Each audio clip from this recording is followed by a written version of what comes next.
This black woman did not know the things that she was going to have to face when she grew up. So growing up, she was very ignorant of what people of her kind of skin were exposed to.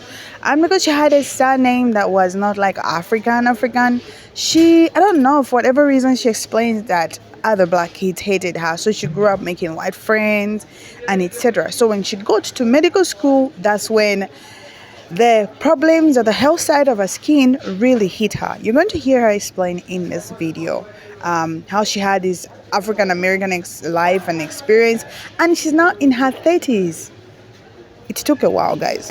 And actually, she now realized that she wasn't the only one who was going through this. She also realized that other friends that she now had befriended after she grew up were going through the same things. Okay, so let me just roll this video and you're going to discuss. It is way more than mindset, and I'm going to explain my reasoning. I moved to the US as a kid, and since I was young, I always wanted to be a doctor. We didn't have any family doctors in my family. We didn't have any friends that were doctors. But the only thing I could think of is growing up in East Africa, when I went to the doctors, they were black, and I always did well in school, and successful people became doctors, lawyers, business people. So I wanted to be a doctor. You couldn't tell me nothing.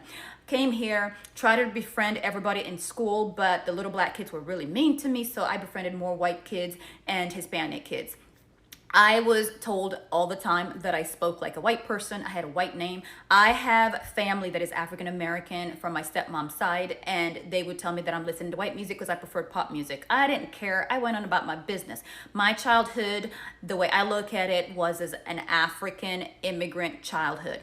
I went off to military first, then I went to college, and then medical school. At adulthood is when I started making African American friends. And I still remained very naive to the weight of my blackness until medical school. It wasn't even bad in medical school. It was just this one instance where I got a bad grade in one of the classes, and our associate dean gave me a come to Jesus talk about being black, and that I had to present myself a certain way, and I could not act the same way as the Caucasian kids, and I could not fall asleep during lecture when it's only 5 of you guys anyway, and just basically telling me you cannot behave the same way as the white kids and expect to be treated the same way. The consequences are different. And oh boy, did I see those consequences being doled out differently when I was in residency. That's when I went into a deep depression, anxiety, took some time off, saw a psychiatrist, went on some meds because the subjectivity of residency, the people in my program, the people in charge of my program basically kept giving me bad evaluations, telling me I couldn't amount to anything, I couldn't be an anesthesiologist, I wasn't fit, I wasn't smart, all these things. And it's not like I didn't make mistakes. I admit I made mistakes. However, I saw the different consequences being doled out to me and to my white counterparts, especially the male counterparts. And lo and behold, I call my African American circle of friends, and we're all having similar issues. We're all struggling in residency year after year. Some of us are actually not getting our contracts renewed.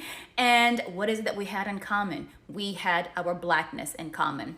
So in my 30s is when it really hit me like a Mack truck. The weight of my skin color and the roadblocks that it could put in front of me really hit me. But imagine having that as a child, okay? I was in my 30s. I was an adult. I was a strong African woman. So I was able to be resilient and keep pushing forward. With all my nights of crying and my depression, I was still able to persevere and go forward. But imagine experiencing all that negativity growing up as a black kid when your brain is still so young and it's still so malleable. You're watching the news, you're seeing nothing but bad things being portrayed about the African Americans. You don't necessarily have access to people who are successful, who look like you, who are mentors to you, outside of what? Rappers and ball players. The generational trauma, the racism, the bias, the roadblocks that are put upon the African Americans and brings a lot of them to where they are today can't be ignored. So if you're an African person and you choose to ignore that fact, considering the reason you're here and you have access to what you have access to is because African Americans fought for equality, then you're just choosing to stay ignorant.